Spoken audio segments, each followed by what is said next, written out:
एक रविवार को रात 8 बजे आएंगे और केवल इतना कहेंगे कि बहनों और भाइयों, आज रात 12 बजे से हिंदुस्तान को हिंदू राष्ट्र घोषित किया जाता है।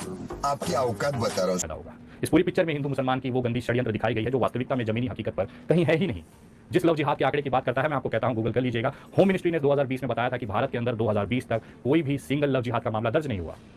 दोस्तों फिर से अंधभक्त के ऊपर वीडियो लेके आए हैं। तो स्क्रीन पर जिस गबर भक्त को देख रहे हो, इनको लोग बदबू पांडे की बहन के नाम से जानते हैं। तो इनका कहना है एक रविवार को रात 12 बजे मोदी जी आएगा और कहेगा कि भाइयों और बहनों, आज से भारत को हिंदू राष्ट्र घोषित कर रहा हूँ। तो इस गबर भक्त को एक लड़की ने इसकी औकात दिखाई। आइए देखते हैं। भारत देश हिंदुओं का देश है, हिंदू राष्ट्र नहीं बनेगा तो क्या आप इसे इस्लामिक राष्ट्र बनाएंगे?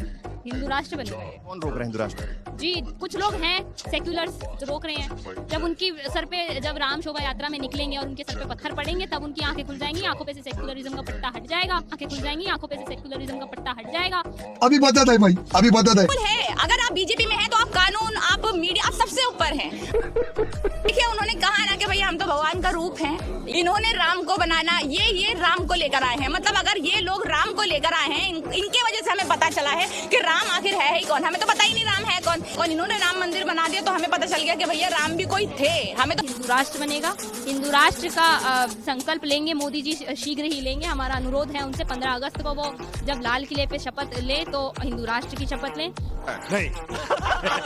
और उनका काम भी यही है, उनके पास में इतनी पावर है कि ये जो हमारे योगी जी और मोदी जी है ना, किसी एक रविवार को रात 8 बजे आएंगे और केवल इतना कहेंगे कि बहनों और भाइयों, आज रात 12 बजे से हिंदुस्तान को हिंदू राष्ट्र घोषित किया जाता है। आपकी औकात बता रहा हूँ सर, बुरा नहीं मानना सर। ये जो बिल में छुपे छुपे लोग थे, ये अब इनको बाहर निकलने का मौका मिल गया है। अब इनको पता चल गया है कि भैया हम जरा सा हिंदू कर लेंगे तो हमें कुछ ना कुछ तो मिल ही जाएगा। जरा सा हिंदू कर लेंगे तो हमें कुछ ना कुछ तो मिल ही जाएगा। वही दोस्तों केरला स्टोरी के ऊपर विनय दुबे का क्या कहना है, आइए देखते हैं। ये सारा जो प्रोपेगेंडा है, ये जो कहानी है, ये मुसलमानों के उस नफरती चेहरे को दिखाने की कोशिश करता है जो हकीकत में एग्जिस्ट ही नहीं करता, जिसका अस्तित्व ही नहीं है। इस पिक्चर में मुसलमानों के किरदारों को इस तरह से दिखाया गया है कि उनके पैदा होने से लेकर उनके मरने तक केवल एक काम रहता है कि देश में, विश्व में आतंकवाद फैलाना। और इस आतंकवाद फैलाने के लिए वो अपनी कौम की महिलाएं और अपने बच्चों के बदले दूसरे धर्मों के बच्चे और महिलाओं का इस्तेमाल करना बेहतर समझते हैं। इसके लिए वो भरपूर पैसा भी खर्चा करते हैं। इस तरह का प्रोपेगेंडा इस पूरी पिक्चरों में दिखाया गया है। पिक्चर में पहले दावा किया जा रहा था कि 30,000 से ज्यादा महिलाएं केवल केरल से गायब हुई हैं, लेकिन यूनाइटेड नेशन की रिपोर्ट जब मैंने सर्च किया, आप चाहे तो ध्रुव राठी की वीडियो में ये चीज देख सकते हैं, उसमें भी ये तथ्य रखे गए। मैंने भी गूगल किया तो मुझे ये पता चला, उनकी रिपोर्ट के हिसाब से करीबन 42,000 अंतर्राष्ट्रीय आतंकवादी जो कि अलग अलग देशों से चुनकर सीरिया और आईएसआईएस जाकर उन्होंने ज्वाइन किया। भारत का आंकड़ा जब मैंने उसमें सर्च किया तो करीबन 200 के आसपास उसमें दिखाई दिया। मतलब ये टोटल 200 का आंकड़ा जो यूनाइटेड नेशन ने, अमेरिकी रिसर्च एजेंसी और बहुत सारी आर्मी एजेंसी जिन्होंने आईएसआईएस के साथ लड़ाइयां की, उसका डेटा जमा किया। उनके आधार पर ये गूगल पे उपलब्ध डेटा है जो कि ऑथेंटिक डेटा है गवर्नमेंट का।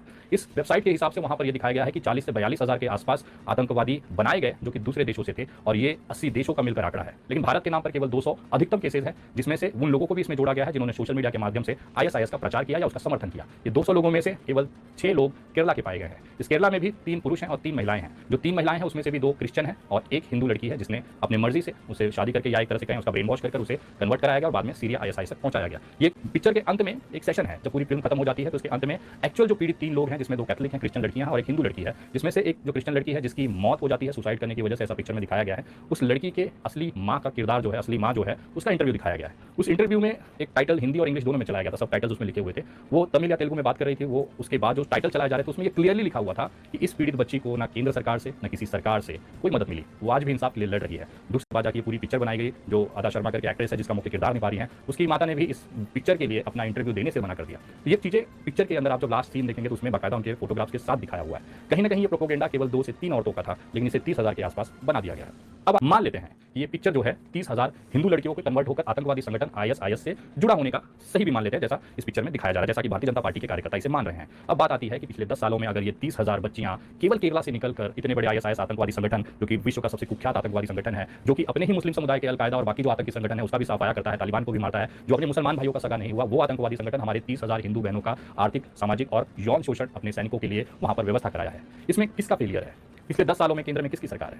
मैं आप ही के दावे को मान के चलता हूं कि यह सत्य घटना पे है, जबकि हकीकत यह है दस्तावेजों पर और बाकी रिकॉर्ड्स के हिसाब से ये केवल 3 महिलाओं का विषय है। ये 3 महिलाएं जिसमें से 2 क्रिश्चियन और एक हिंदू हैं, जो कि बाद में आईएसआईएस ज्वाइन करती हैं। एक लड़की मर जाती है, दूसरे बाकी लोग वहां पे ज्वाइन करते हैं। लेकिन भारतीय जनता पार्टी का आईटी सेल, तमाम उनके नेता, खुद प्रधानमंत्री जब चुनावी भाषण में इस पिक्चर का जिक्र करते हैं और ये बताते हैं कि ये बहुत बड़ा आतंकी षड्यंत्र इस पूरे देश में केरला से चलाया जा रहा है, तो मेरा सबसे बड़ा सवाल उसी प्रधानमंत्री से है कि क्या ये आपके इंटेलिजेंसी की फेलियर नहीं है? क्या आपकी ये विदेशी नीतियों की, आपकी सुरक्षा, आंतरिक सुरक्षा और देश की बाहरी सुरक्षा के लिए आपका ये फेलियर नहीं है? कहाँ है हमारे चाणक्य गृह मंत्री अमित शाह जी, कहाँ है हमारे देश के अजित डोभाल जैसे सुपर हीरो, कहाँ है हमारे देश का वो यशस्वी प्रधानमंत्री। 10 सालों में अगर 30,000 बच्चियां केरला से गई है, जैसा दावा खुद भारतीय जनता पार्टी उसके कार्यकर्ता उनके नेता कर रहे हैं, तो बड़ा सवाल ये उठता है कि नरेंद्र मोदी जी, अमित शाह और अजित डोभाल क्या सो रहे थे? क्या इस पूरी पिक्चर में हिंदू मुसलमान की वो गंदी षड्यंत्र दिखाई गई है जो वास्तविकता में जमीनी हकीकत पर कहीं है ही नहीं। जिस लव जिहाद के आंकड़े की बात करता है, मैं आपको कहता हूं गूगल कर लीजिएगा। होम मिनिस्ट्री ने 2020 में बताया था कि भारत के अंदर 2020 तक कोई भी सिंगल लव जिहाद का मामला दर्ज नहीं हुआ। जिस लव जिहाद को लेकर तमाम हिंदू संगठन रोज सड़कों पर नंगा नाच करते हैं, बड़े बड़े भारतीय जनता पार्टी के नेता अपने मुख से इसकी बात करते हैं, लेकिन जब गृह मंत्री से इसके रिकॉर्ड्स मांगे जाए, लोकसभा के अंदर गृह मंत्री ने ये चीज लिखित तौर पर दिया है कि हमारे देश के अंदर 2020 तक एक भी लव जिहाद का मामला नहीं हुआ।